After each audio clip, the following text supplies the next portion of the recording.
தமிழ்நாட்டில் நடந்த உண்மையான ஒரு சம்பவத்தை, ஒரு போராட்டத்தை ஒரு படமாக எடுத்திருக்கிறாங்க. அந்த படம் தான் பராசக்தி. அந்த படத்தோட ட்ரெய்லர் வந்து நேற்று வெளியாகி மிகப்பெரிய ஒரு வரவேற்பை பெற்றிருக்கு. யூடியூப் இணையதளத்தில் வந்து அதிக பார்வையாளர்களால் பார்க்கப்பட்டு நம்பர் 1 இடத்தை வந்து பெற்றிருக்கு. ஜனநாயகன் படத்தை விட இந்த படத்தோட ட்ரெய்லர் வந்து முந்தி விட்டதாக சொல்கிறாங்க. இந்த திரைப்படத்தில் பல தரமான சம்பவங்களை வச்சுருப்பாங்க போல். ஏன்னா அந்த ட்ரெய்லர் அதை தான் காட்டுது. அது மட்டும் இல்லாமல் இந்த படத்தோடைய வசனங்கள் ஒவ்வொன்றும் மிக கூர்மையாக எழுதப்பட்டிருக்கு.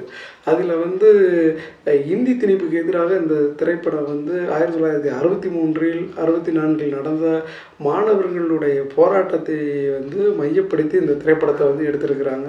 அதில் வசனங்கள் வந்து பார்த்திங்கன்னா, நாங்கள் வந்து இந்தி திணிப்புக்கு தான் எதிரானவங்க, இந்தி மொழிக்கும் இந்தி பேசுகிற மக்களுக்கும் வந்து நாங்கள் எதிரிகள் இல்லை அப்படிங்கிற வசனம் இருக்குது. 2வது, டெல்லி தான் இந்தியாவா, இங்கே வந்து டெல்லி வந்து எங்களை ஆதிக்கம் பண்ணுதே அப்படிங்கிற மாதிரியான வசனம் அந்த திரைப்படத்தில் வச்சுருக்கிறாங்க.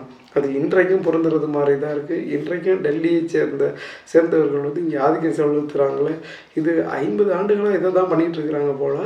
இந்த படத்தை பார்க்கும் பொழுது நமக்கு அப்படி தான் தோணுது. அடுத்ததாக அறிஞர் அண்ணாவை வந்து இந்த திரைப்படத்தில் காட்சியாக வைத்திருக்கிறார்கள். ஒரு மத்திய அரசு அலுவலகம் மீது, இந்தி சபா மீது வந்து மாணவர்கள்லாம் தீ வைத்து கொளுத்தி விடுகிறார்கள். இந்த சம்பவத்துக்கு பின்னாடி mister Anna are you behind this அப்படின்னு கேள்வி கேட்குறாங்க.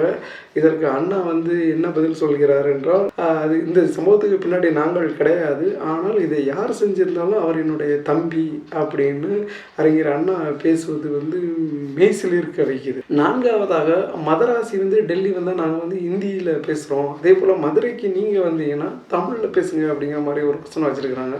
அது இன்றைக்கும் பொருந்தது. வட இந்தியக்காரர்கள் நம்மளை வந்து ஹிந்தியை கற்றுக்குங்க அப்படின்னு சொல்கிறது இதுக்கு தான். அவர்கள் வந்து நம்ம இங்கேருந்து அங்கே போனாலும் ஹிந்தி பேசணுமா, அவங்க இங்கே வந்தாலும் நம்ம ஹிந்தி பேசணுமா, என்னங்கடா அது லாஜிக்கு அப்படிங்கிற மாதிரி. அடுத்து 5வதாக ஒரு வசனம் வந்து சிவகார்த்திகேயன் அவர்கள் பேசுகிறாரு. என் செந்தமிழைக்காக பெரும் சேனை வந்து இங்கே உண்டு அப்படின்னு ஒரு வசனத்தை வந்து பேசுகிறாரு. அதை பார்க்குறப்பவே ஒரு அந்த படத்தில் வந்து தீ பரவட்டும் அப்படின்னு சொல்கிறாங்களே, அந்த மாதிரியான வசனமாக வச்சிருக்கிறார்கள். ஒரு படமாக இதை பார்க்கும் பொழுது மிகப்பெரிய ஒரு தாக்கத்தை இந்த திரைப்படம் கண்டிப்பாக உண்டு பண்ணும் அப்படிங்கிறது இந்த ட்ரெய்லரை வச்சு சொல்லணும். பராசக்தி திரைப்படத்தின் ட்ரெய்லர் வந்து நடிகர் விஜய் அவர்களுடைய ஜனநாயகன் திரைப்படத்தை விட அதிக பார்வையாளர்களை கடந்து தற்பொழுது யூடியூப் தளத்தில் வந்து போயிட்டே இருக்கான். இது அவருடைய சாதனையை முந்திருச்சு அப்படிங்கிற மாதிரியும் சொல்கிறாங்க.